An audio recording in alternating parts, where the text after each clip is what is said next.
Fala galera, tudo bem? Seja bem-vindo a mais uma aula aqui na LAC Concursos. Eu sou o professor João Kleber e estarei ministrando a disciplina de Informática Básica. Bom, na aula de hoje é uma aula específica, para os editais que cobram sobre o Outlook. Nós vamos entender o que seria o Outlook, para que serve, qual é a sua estrutura e o seu respectivo funcionamento, beleza? Então, sem mais delongas, vamos entender o que seria o Outlook. O Outlook, gente, nada mais é do que um correio eletrônico, certo? E para que serve o Outlook? O Outlook é um gerenciador. Só que antes de entender qual a sua estrutura, e qual é o seu funcionamento, a gente precisa saber algumas coisas muito importantes. Primeiro, correio eletrônico ou e-mail, é o método de enviar e receber mensagens utilizando a internet. Primeira coisa que você tem que ter ciência é o quê? Que para que funcione, um correio eletrônico, eu necessito da internet. Ok? Bom, a recepção de um e-mail, ela não é de forma instantânea, Como assim forma instantânea? Instantânea é que em tempo real pode demorar alguns minutos, Dependendo se o seu receptor, você envia, o seu receptor está sem internet, dependendo vai levar horas, dias, até quando voltar a sua internet, ok? Então, primeira coisa, não é instantâneo, não é em tempo real, tá? Não é instantâneo, tá ok? Podendo ser acessado por multidispositivos e multiplataforma. O que seriam multidispositivos? Várias opções de equipamentos. Poderemos citar tablets, poderemos citar notebooks, tablets, até Smart TV. Tá ok? Então, isso que seria um correio eletrônico. Mas o senhor me falou, professor, que a aula seria sobre Outlook. Sim, Outlook é um aplicativo que permite gerenciar quem? O correio eletrônico. Então, eu preciso saber sobre correio eletrônico e eu preciso saber também sobre Outlook. Os dois trabalham de forma conjunta, ok? Bom, entendemos que o correio eletrônico é um e-mail, que ele não é instantâneo, que eu acabei de falar. Isso cobra-se muito em concurso, porque várias pessoas imaginam porque eu envio e-mail, e na maioria das vezes, quando você envia o e-mail, o receptor já recebe, que ele trabalha em tempo real. Não, isso depende de N fatores. Depende do aplicativo, depende do local, distância, se ele possui anexo. Então, vamos entender quais são as características de um e-mail. Primeiro, gratuito. Alguns possuem tipos digamos assim, tipos de e-mail, tipos de correio eletrônico. Por exemplo, até 5 GB de armazenamento é gratuito. 10 GB é um preço, 1 TB é um preço e assim por diante. Tá? Então, ele é gratuito. Ele tem alta velocidade, porque se estiver funcionando toda a internet, tanto do emissor, tanto do receptor, ele é praticamente demora milésimos de segundos, e o usuário nem prevê que houve uma lentidão no processo de transferência, e ele permite também fazer transferência de arquivos. Já caiu algumas bancas e nós temos que ficar atentos com isso, porque ele quer não só informática básica, ele quer entender o conceito, se você consegue trabalhar com essa ferramenta. E o Outlook, para você que vai ser locado no órgão público, é uma ferramenta essencial. Por quê? Toda e qualquer atividade tem que ter um e-mail. Diga-se de passagem, gente, hoje, e-mail ele é um documento formal. Tá? O que seria um documento formal? Comprova se você fez ou não fez determinada atividade. Eu já digo para vocês, se cair em concurso público, emissão de relatório, não imita somente, ele fisicamente, tá? Envie o e-mail conforme solicitado, está sendo impresso, está sendo enviado, está sendo encaminhado determinado e-mail, determinado relatório, enfim. Por quê? Porque hoje o e-mail é um documento formal, tá ok? Bom, e no quesito transferência de arquivos, tá? Se cair o seguinte, um e-mail eu posso anexar qualquer tipo de arquivo? Falso. Tá? Por quê? Porque nós vamos ter uma sessão de dicas, posteriormente, que arquivos executáveis, o que é um arquivo executável? Que permite instalar, que permite executar alguma coisa, ele não é anexado. Tá? E outro, o termo anexar sempre vai estar vinculado ao e-mail. O que é anexar? Você agregar dentro do seu e-mail. Tá? Você incorporar dentro do seu e-mail. Então, não é qualquer tipo de arquivo que permite ser anexado. Outra coisa, o tamanho. Tá? O tamanho varia, tá? Do seu domínio. Ah, professor, mas o que seria domínio? Domínio nada mais é o provedor de serviços. Tá? Por exemplo, o Gmail, ele tem um padrão, né? De no máximo 5 megabytes, por exemplo. Então, se eu tiver uma foto que tenha o tamanho de 6 megabytes, eu não consigo enviar esse e-mail. Por quê? Porque ele vai falar o seguinte, que o anexo, né, é maior que a quantidade, né, que o tamanho específico. Então, o que você precisa fazer, por exemplo, se cair num concurso público? Se você necessita enviar aquela foto, né, e essa foto tem que ser enviada por e-mail, você precisa comprimir, né? Tanto é que nós tivemos uma aula de software, que você vai utilizar aplicativos tais como o WinRAR, né, WinZip, né? Que seria comprimir? Diminuir o tamanho, tá ok? Diminuir o tamanho, ficou 5 MB, aí sim você consegue enviar esse e-mail.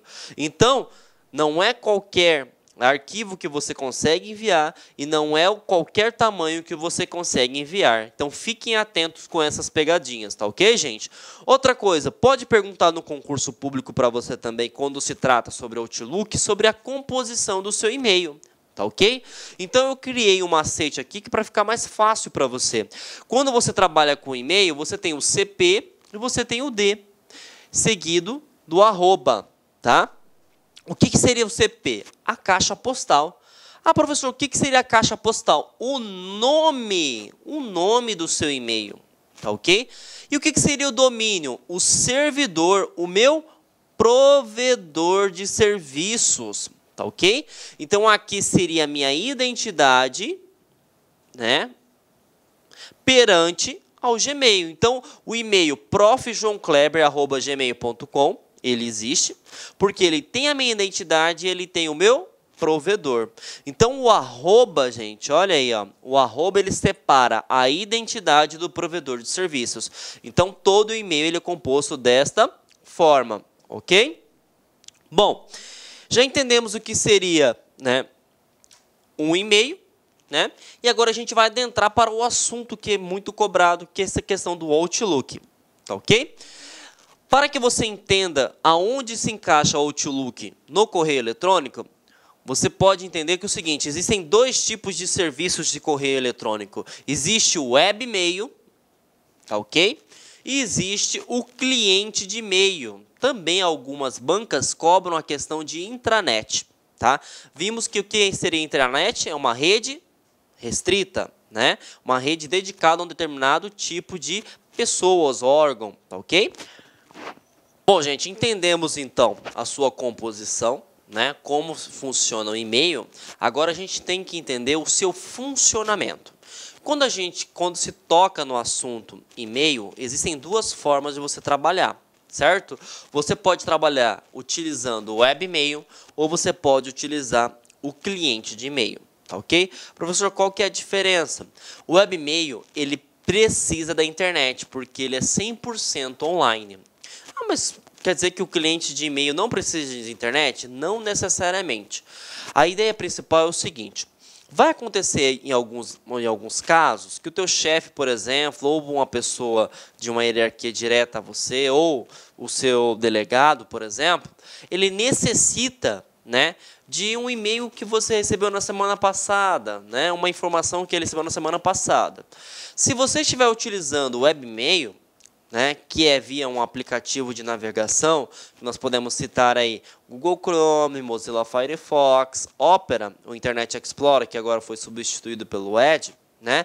Você precisa ter acesso à internet para verificar os e-mails recebidos, os e-mails enviados e tudo que você vai receber, certo? Se não tiver acesso à internet, você não tem acesso a nada. Então, de certa forma, você fica preso à internet. Sem internet, você não trabalha. Certo?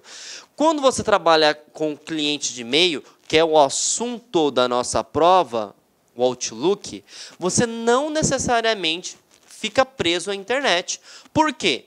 Claro que se você vai receber alguma coisa nova, né, e não tem acesso à internet, você não vai receber mesmo. Só que os e-mails recebidos há uma semana atrás, há um mês atrás, há 15 minutos atrás, né, que a internet caiu tem 10 minutos, mas o e-mail recebido há 15 minutos atrás, você tem acesso. Então, você consegue trabalhar de certa forma, tá ok? Então, quando você trabalha com uma ferramenta, né, tal como o Outlook, você tem essas vantagens, se comparada a um cliente de webmail, por exemplo. Né? Não tem internet, você não trabalha. Já se você configurou o Outlook, né, o aplicativo, que é específico para gerenciar correios eletrônicos, você consegue trabalhar. Você apenas não conseguirá trabalhar com coisas novas. E isso faz uma diferença crucial. Tá ok? Pode acontecer também de cair na tua prova e cobrar sobre intranet. Né? Intranet nada mais é, né, do que uma rede interna, né, uma rede de acesso a determinadas pessoas. Tá ok? Para ficar mais fácil o entendimento, eu separei um slide sobre protocolos. Tá? Protocolos, para quem não se lembra, nada mais é do que uma normatização do uso da rede de computadores. Né? Para ficar mais fácil, para ficar mais tranquilo você aprender e lembrar na hora da prova. São regras, são leis. Então, existem leis para enviar e-mail e existem leis para receber e-mail. A lei que faz você receber e-mail é um protocolo chamado SMTP. Tá? A lei que refere-se ao recebimento de e-mail é uma lei chamada POP3 ou IMAP. Tá ok? Para que funciona isso? O Outlook vai entrar neste caso aqui.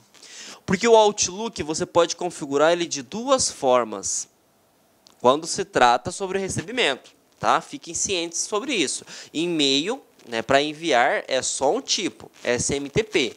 Agora, quando se trata sobre recebimento, tem o POP e o IMAP. O POP, gente, eu vou colocar até um atalho aqui para facilitar na hora da prova. Ctrl X. Qual que é a diferença entre Ctrl X e Ctrl C? Ctrl X move, Ctrl X transfere. Então, a ideia principal do POP é o seguinte. Quando você instala o Outlook, né, na sua máquina, está aqui. Ó. O Outlook está instalado na tua máquina aqui. Certo? Se você configura o POP, o que acontece? Ele sincroniza com o provedor de serviços. Vamos utilizar o Gmail, por exemplo. De tal forma que ele verifica o seguinte. Tem e-mail novo? Tem e-mail novo do fulano. Então, o que ele pega? Ele pega esse e-mail novo e transfere para o seu computador. Uma vez que transferiu, que é a palavra correta, sincronizou, né, fez o sincronismo com a sua máquina, ele apaga daqui. Por isso que é a ideia do Ctrl X para você lembrar na hora da prova. Então, se você configurou o seu Outlook para receber e-mail utilizando o protocolo POP3, o que vai acontecer? Toda vez que chegar um e-mail novo e a tua máquina, o teu computador, teu celular, teu tablet sincronizar, ele vai dar baixa no servidor de tal forma que ele apaga aqui e transfere para cá. Tá ok? Professor, isso é bom ou é ruim? Depende, né? Tem muitas pessoas que saem do serviço, mas o serviço não sai dele. Né? Para essas pessoas é interessante, até por questão de segurança da informação. Porque hoje a informação, né, é o maior ativo de uma empresa e de um órgão público. Então, o que acontece? Quando você trabalha com POP3, certo? Só vai ter acesso aos seus e-mails se você utilizar aquela máquina do teu órgão público. Então, você não vai conseguir visualizar os e-mails anteriores se você, por exemplo, navegar via web. Eu consigo navegar via web? Consegue. Né? Por exemplo, aqui é um servidor web. Olá, meus amigos, minhas amigas. Sou o professor Luiz Antônio de Carvalho e com muito prazer, muita satisfação, estou aqui para fazer um convite muito especial para você que vai se preparar para o concurso do Detran Pará 2018. Meus amigos, minhas amigas, este concurso já foi autorizado, este concurso já tem a banca examinadora contratada.